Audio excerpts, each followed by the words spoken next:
Ang RP Santiago machine, ito po ay ginamit ng 7 araw na may total of 27 meters. Ito ang printer head. Capping, head clean,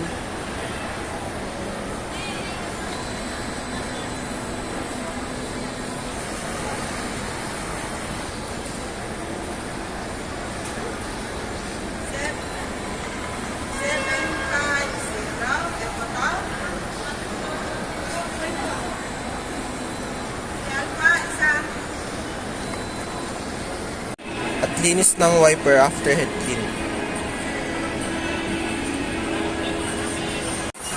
Ang nozzle check.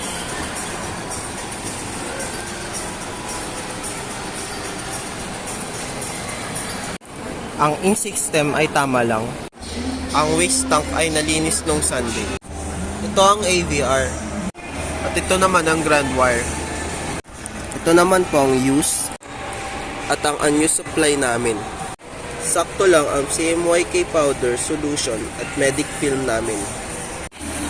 Ito po ang aking records na nagamit na Cyan, DTF cleaning solution, white, powder, and magenta. Ito naman po ang aking daily output.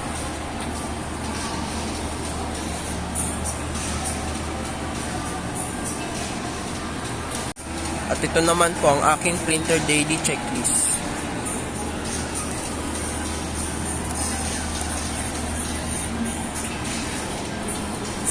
Maraming salamat po.